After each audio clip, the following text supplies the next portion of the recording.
Ramai orang fikir rumah semestinya aset. Tapi betul ke?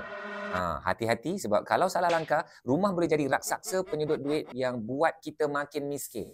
Dalam video ni, Ahir akan bongkarkan apa maksud sebenar aset dan liability, bukan ikut buku akaun tapi ikut cara pelabur berfikir. Assalamualaikum dan salam perjuangan. Anda bersama dengan saya Ahir, pengasas Komiti Pejuang Hartanah, mentor hartanah yang nak bantu anda beli rumah dengan betul.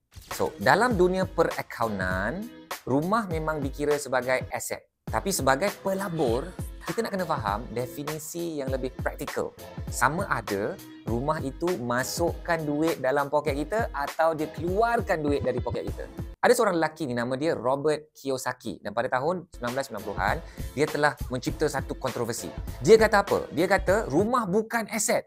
Kerana dia kata aset tu ialah sesuatu yang masukkan duit ke dalam poket dan lawan dia ialah liability, sesuatu yang keluarkan duit dari poket. So ramailah contohnya accountant yang marah-marah lah kerana ini bukan definisi rasmi. Kerana dalam perakaunan, hartanah mesti dimasukkan sebagai aset. Tapi ramai tak faham. Robert Kiyosaki ni bercakap dari perspektif pelaburan dan cash flow. Dan Ahir sangat setuju dengan pandangan ini. So mari kita tanya, rumah kita ni masukkan duit dalam poket atau dikeluarkan duit dari poket? Fikirkan.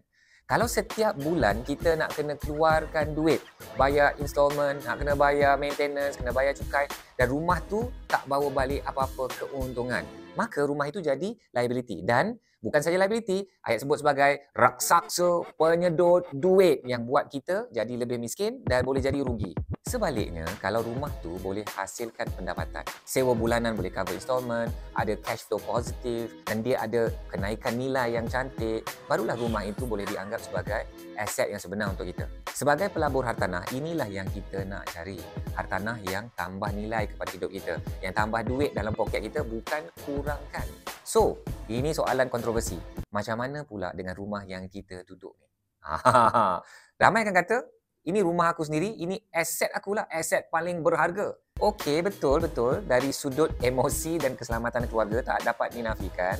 Tapi dari sudut cash flow, dari sudut pelaburan, rumah yang kita duduk biasanya, kita kena keluarkanlah duit daripada poket kita, betul tak? Dan tidak ada apa-apa unsur duit itu masuk, hanya mengharapkan kenaikan nilai dalam jangka masa yang panjang. Jadi, dalam takrifan ini, Ahir tahu pasti ramai yang tak setuju. Tak perlu setuju, tak perlu percaya. Dari takrifan cash flow dan pelaburan, rumah itu bukanlah aset. Faham tak guys? Ahir tahu konsep ni dia memang sangat kontroversi dan ada ramai akan menyangkal dan tidak setuju. Tetapi kita ni nak bercerita tentang bagaimana nak jadi kaya dengan hartanah. So, rumah yang kita duduk tu tak payahlah kita nak cerita sebagai aset atau liability. Itu adalah rumah yang kita duduk, dapat keselamatan, dapat kegunaannya. Tetapi sekiranya anda nak membeli rumah untuk pelaburan, tolong faham dulu mindset ini sebelum nak bertindak membeli rumah. So, itulah tugas kita guys sebagai pelabur hartanah. Nak cerita pasal pelabur hartanah lah ni. Kita nak cari hartanah yang menjadi aset yang menambah nilai kepada kita. Dan itulah yang kita nak susun dalam master plan hartanah kita. Kerana hartanah tidak sentiasa berkelakuan seperti aset.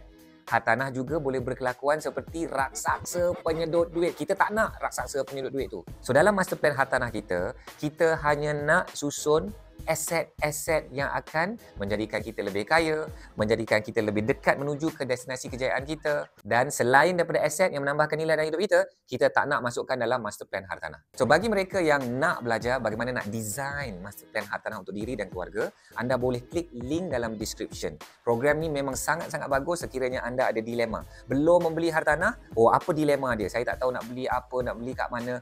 Dan kalau anda dah ada hartanah, apa yang aku ada ni, aku patut jual ke? Aku patut beli lebih ke? Atau aku patut simpan apa yang aku ada?